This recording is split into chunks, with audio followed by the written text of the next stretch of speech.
Alors, chers amis, je suis heureux de vous retrouver, vous aussi, à la maison, comme moi d'ailleurs, avec ce que nous vivons présentement avec le virus. Je rends grâce à Dieu pour les moyens modernes que nous avons pour être capables de nous rejoindre, de continuer à grandir dans la foi à travers cette épreuve. Alors, mon nom est l'abbé Guy Giroux. Je suis heureux aujourd'hui de collaborer avec les Choisis de Jésus pour apporter un message. Le message, c'est que dans les livres des Choisis de Jésus, on entend souvent l'expression « dire son oui ». Et on ne sait pas toujours qu'est-ce que ça veut dire son oui. Ça veut dire accueillir le moment présent, l'accueillir dans la foi, l'accueillir dans l'espérance, puis l'accueillir dans l'amour. Alors nous avons les 3 vertus théologales dans ce oui. Comme la Vierge Marie l'a dit aussi lorsqu'elle a eu la visite de l'ange. Quand elle a dit oui, elle le dit dans la foi. Elle le dit dans l'espérance que tout se réalise comme Dieu le veut et dans l'amour. Alors aujourd'hui, ce oui, on a à le dire chacune de nous, dans les contrariétés que nous rencontrons. Alors ne pas désespérer, ne pas se décourager et attendre dans la paix. Alors, au lieu d'être inquiet, anxieux, eh bien, trouver un moyen pour continuer de grandir. Alors, chers amis, un oui, c'est chacune de nous qui avons à le dire. Et j'aimerais aujourd'hui vous présenter un jeune. Alors, toute ma vie, j'ai travaillé avec des jeunes et j'ai été heureux avec eux. J'ai rencontré des jeunes merveilleux, des jeunes qui avaient des difficultés, des jeunes qui avaient des ambitions, des jeunes aussi qui se laissaient vivre. Alors aujourd'hui, le jeune que je vous présente est aussi un ami du pape François. Le pape François l'apprécie beaucoup et il a déclaré en 2019 que Carlo Acutis est vénérable.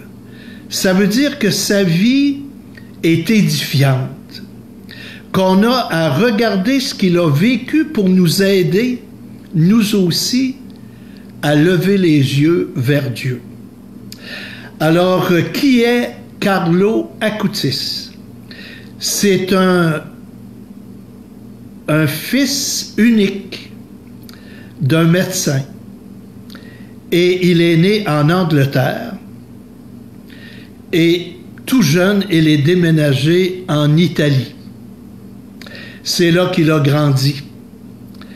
Et puis, à sa première des communions, à l'âge de 7 ans, il a décidé d'aller à la messe à tous les jours. Alors, ça dépasse l'entendement.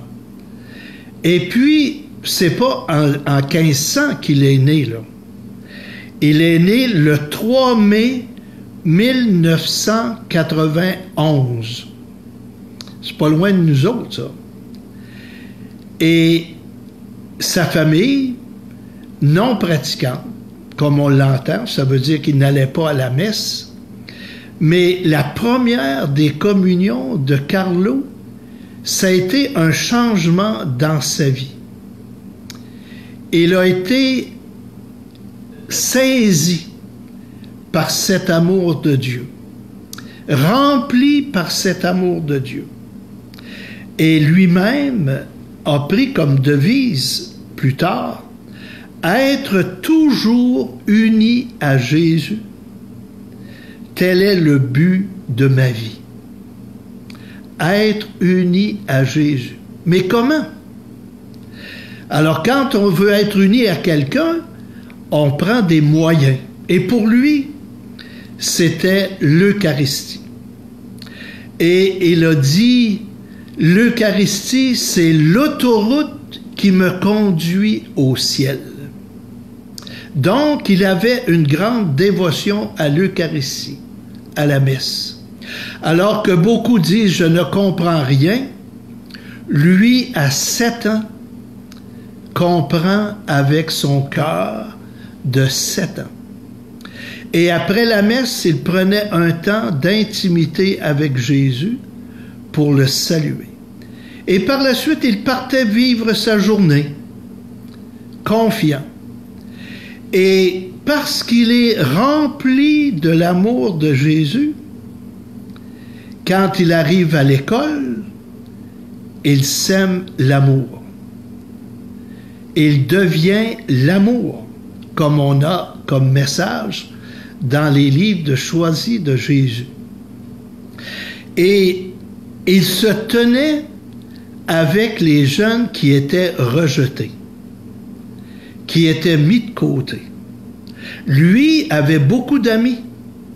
Alors quand il allait chercher un jeune qui était mis de côté, ce jeune-là devenait automatiquement avec plusieurs amis. Alors c'était la préoccupation de Carlo Acutis, que tout le monde soit heureux autour de lui. Alors vous vous imaginez qu'un jeune comme lui, dans une école, ça fait du bien.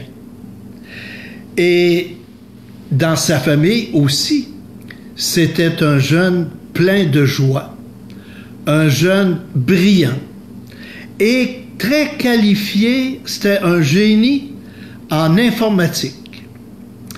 À l'âge de 14-15 ans, des ingénieurs, des universitaires allaient le rencontrer quand ils avaient des problèmes et Carlo avait, comme on dit en québécois, la bolle de l'informatique.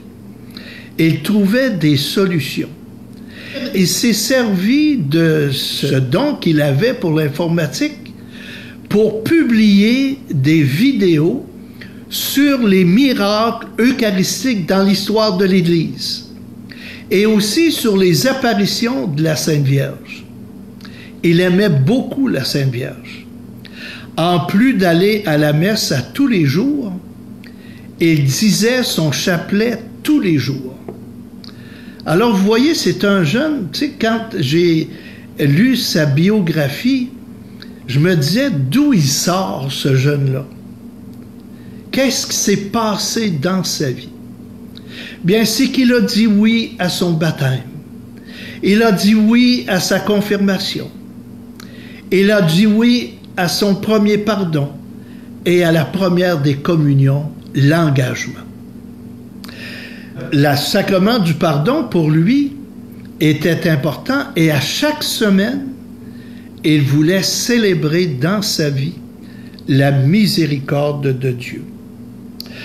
Alors, c'est vous dire que ce jeune avait beaucoup d'amis et que son regard était centré sur Dieu, mais en même temps centré sur les autres. Donc, les 2 commandements, aime Dieu de tout ton cœur, de toute ton âme, de tout ton esprit, puis aime ton prochain comme toi-même. Alors, dans cette période où nous sommes dans la maison et on a du temps, j'invite les parents, les grands-parents, à faire connaître ce jeune à leurs enfants et petits-enfants. Ils peuvent aller sur Internet, sur Google, Carlo, C-A-R-L-O, Acutis, A-C-U-T-I-S. Et là, vous allez voir des vidéos, vous allez voir le jeune en activité, Vous allez le voir aussi dans des vidéos où il a préparé sur Internet des études sur les miracles eucharistiques. Alors, vous n'avez pour plusieurs heures avec ce jeune et vous allez voir toute la joie dont il rayonne. Alors, un jeune de cette qualité, comment se fait-il qu'un jour, à l'âge de 15 ans, il est pris d'une maladie sévère et en moins d'1 mois, il va décéder. Alors, en septembre 2006, il apprend qu'il a une leucémie foudroyante. Et le 12 octobre, la veille du 13 octobre, vous voyez, il n'y a pas de hasard. Le 12 octobre, comme je dis, la veille du 13 octobre, les apparitions de la Sainte Vierge à Fatima, eh bien, Carlo est décédé. Et il a offert ses souffrances pour le salut du monde. Et aussi, il priait pour le pape François. Alors, c'est quand même un événement. Comment se fait-il que sa vie va bien? C'est un jeune brillant, un jeune aimé, un jeune qui sème la joie, l'amour, et qui, tout d'un coup, eh bien, sa vie se termine. Voilà le secret de Dieu. Et Carlo, parce qu'il avait dit oui à plusieurs événements de sa vie, il voyait très bien qu'il s'en allait vers la mort, mais pour lui, tout n'était pas fini. Il s'en allait vers la vie éternelle. Il allait rencontrer celui qu'il aimait, celui pour qui il voulait vivre.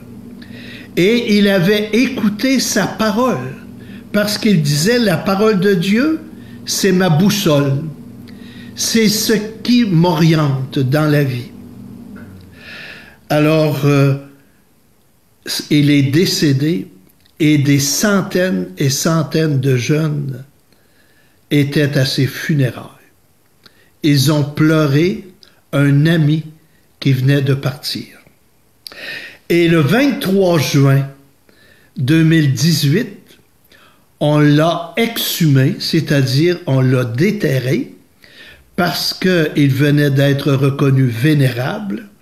Et quand il y a cette déclaration, il faut vérifier est-ce que c'est bien le corps de Carlo Acutis.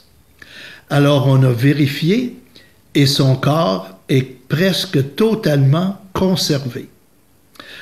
Et on l'a remis dans un nouveau cercueil et on l'a déposé dans la chapelle du dépouillement de Saint François d'Assise à Assise. Il aimait beaucoup Saint François. Et ceci lui permettait aussi d'être proche des pauvres. Alors Carlo était proche des jeunes de son école, proche des enfants, et aussi proche des aînés. Alors vous voyez un jeune joyeux, un jeune de bonne humeur, qui rencontre une personne âgée, c'est une présence réconfortante. Alors, à l'âge de 15 ans, Carlo est monté au ciel. Et dernièrement, on a reconnu déjà un miracle qui lui est attribué. Alors, ce qui veut dire que bientôt, le pape François devrait le béatifier. Alors, c'est un enfant brésilien qui était mourant et qui est revenu à la vie. Et les médecins ont dit, on ne comprend rien, mais les parents ont tout compris. C'est Carlo Acutis. Alors, chers amis, voilà un témoin d'aujourd'hui. Alors, c'est pas loin, hein? Il est venu au monde en 1991 et il est décédé en 2006. Alors, c'est un jeune de notre temps, un jeune qui a vécu avec tout le confort qu'on peut voir aujourd'hui, mais il allait à l'essentiel.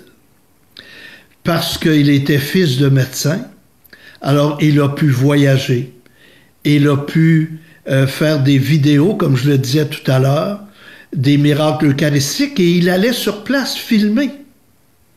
Alors ses parents, même s'ils n'étaient pas des croyants, acceptaient que leur fils développe ses talents ainsi, et ils l'accompagnaient. Alors, aujourd'hui, je remercie Dieu d'avoir mis ce jeune sur notre chemin.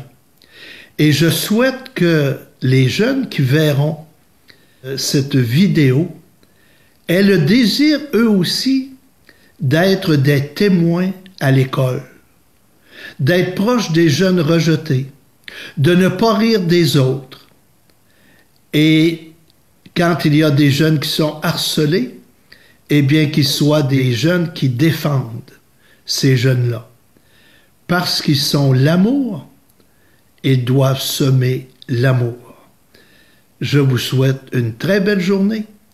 Je vous souhaite que ce message pénètre vos cœurs et porte de beaux fruits.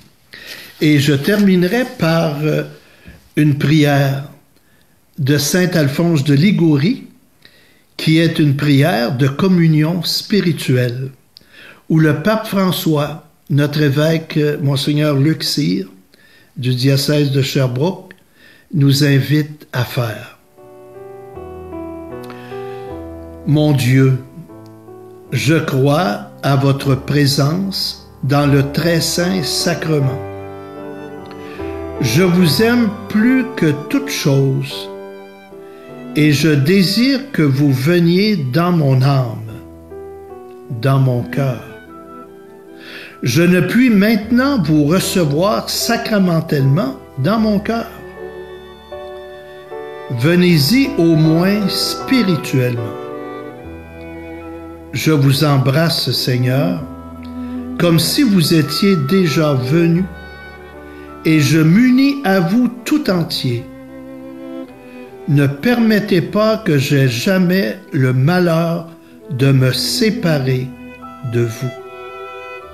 Et moi, en tant que prêtre, je vous bénis au nom du Père et du Fils et du Saint-Esprit.